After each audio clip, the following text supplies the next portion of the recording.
everyone, thanks for joining. Of course, back here with Ian. Gonna kind of do a little deep dive into the company a little bit. Really learn about the technology, kind of some very brief use cases, and we will do a deeper dive.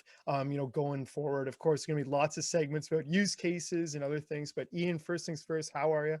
I'm great. How are you doing, Jason? Yeah, good, good. I know Canada Day around the corner, so making it there. It looks like things are opening too, which is great. So Yeah. here, let's hop into it. Want to kick this off. I want to ask you. Imagine we walked into the elevator of a hotel. Let's say it's a pretty big, big hotel, on the 50th floor. Kind of give me the overview of kind of what Fuel Positive is. Sure. I'll give you my 50-story elevator pitch, if you will. Yeah, no, I mean, Fuel Positive is a company that is specifically created and designed to replace fossil fuel across an entire range of industry. And we do that through the production of modular, scalable ammonia production. So our systems are highly efficient, modular, so they're based on 20 or 40-foot shipping containers. They can be shipped all over the world, and we can produce carbon-free ammonia anywhere that there's a carbon-free source of electricity. So basically, we've got a technology that is highly scalable, highly portable, that can allow end users to produce and consume ammonia right where it needs to be used. Yeah, so let's extremely interesting. Let's dive a little deeper. Perfect kind of pitch. Now let's walk through kind of, I guess, maybe the quick use cases, and we'll go super deep and give case studies and action plans, rollout plans going forward. But talk to me. Obviously agriculture is talked about like crazy on your guys' website. We see a lot of people asking questions already. Give me that kind of use case and why that industry is such a great fit. Well, agriculture is really interesting because today, dirty ammonia produced with coal and natural gas, which has a huge carbon footprint, 80% of that material is utilized in agriculture as fertilizer. So ammonia has a very nitrogen dense material, so very useful in obviously in the propagation of crops as a fertilizer. So, and that's been the case for many decades. So the great thing about agriculture is that they understand ammonia, they utilize it on a daily basis, they're highly familiar with the material. So the use and handling of ammonia is very well understood within the agricultural world. Of course, today, up until today, utilizing ammonia also had, the negative of a very significant carbon footprint. So transforming over to a carbon-free source of ammonia means that farmers can really clean up their act at a point where it's fundamental. So fertilizing crops, obviously, up to today, highly carbon intense. Now utilizing Fuel Positive technology allows for a much cleaner process. Yeah, interesting. So what walk through maybe we give a little short kind of demo here in terms of, let's say, I'm a farmer located wherever. Walk me through kind of how I would use this, what's the next step, maybe paint the picture very briefly. And of course, we'll do the deeper dives going forward. Sure. So today, if I'm a farmer who uses liquid ammonia as a fertilizer, I have a storage facility on my farm. I receive ammonia predominantly by truck. So a truck will come in and fill up my storage tank. Then I'll utilize that ammonia typically through the seeding process. When I'm seeding my fields, I'll be injecting ammonia, liquid ammonia into the earth.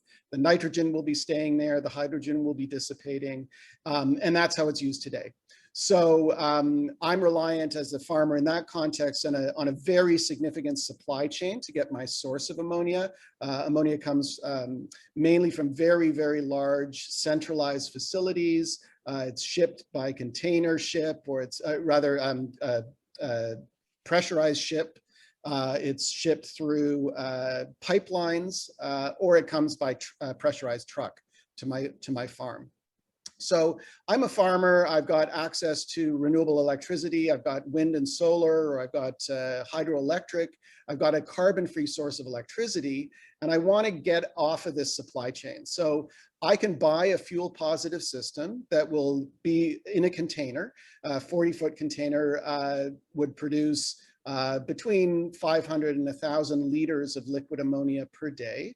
I would basically hook that up to the grid on my farm, and I would be producing and storing carbon-free ammonia 24/7 in my existing facility, so that I can utilize it when I'm utilizing it in my agricultural practice. So it's very, very attractive to farmers who are familiar with the material to actually now control not only the supply of the material, but also the production of the material as well. So it's a very, very liberating process. It takes you out of that very, very precarious supply chain that exists, and it allows you to take a massive part of the carbon footprint out of your agricultural practice. Yeah, extremely interesting. Obviously, being able to make it right there and don't have to rely on the transportation. Extremely interesting. We'll talk about the economics in a different video. We'll leave it there.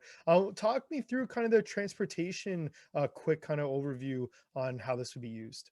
Well, again, we can even stick with agriculture, Okay. because we don't have to go outside of the farm, because farmers also, of course, rely on tractors and combines and other very large pieces of equipment that run on diesel fuel today. So the conversion of internal combustion engines to run on pure ammonia is well understood. Interestingly, during the Second World War, there were a lot of vehicles that ran on pure ammonia because access to fossil fuel was a big challenge. So anyhow, that's obviously many, many decades ago, but the sophistication of converting an internal combustion engine to run on ammonia today exists. That technology is being improved. We have a number of projects underway right now specifically for that aspect of utilizing our ammonia. And so interestingly, that same farm that is producing carbon-free ammonia for fertilizer purposes, they can now utilize excess ammonia, produce even more, in order to allow for fuel for their vehicles or for their equipment. So not only can they eliminate the supply chain for ammonia, they can go one step further and become basically energy independent by producing enough ammonia then to run their farm equipment as well. So Yeah. that's a really interesting application, and it's very holistic. So everything is contained within the one enterprise. Now, excitingly, you can also convert trucks, long range or even local delivery trucks to run, convert them to run on pure ammonia. If they're running on gasoline or diesel fuel, so they can have exactly the same kind of an application. You could have a trucking company that has refueling depots, and they could have fuel positive systems in place specifically, and they could, again, if they have access to sustainable electricity, they can produce carbon-free ammonia on site, store it, and then when their trucks come through for refueling, instead of refueling with diesel fuel or gasoline, they'll be refueling with carbon-free ammonia. So again, a very interesting business model, and very interesting to the trucking industry, which is heavily focused on decarbonization today. Yeah, interesting. And to want to know, want to kind of make a note of it. Patent pending, by the way. But going on here, I guess to kind of sum things up again, the general kind of intro to the company. Anything else you would say?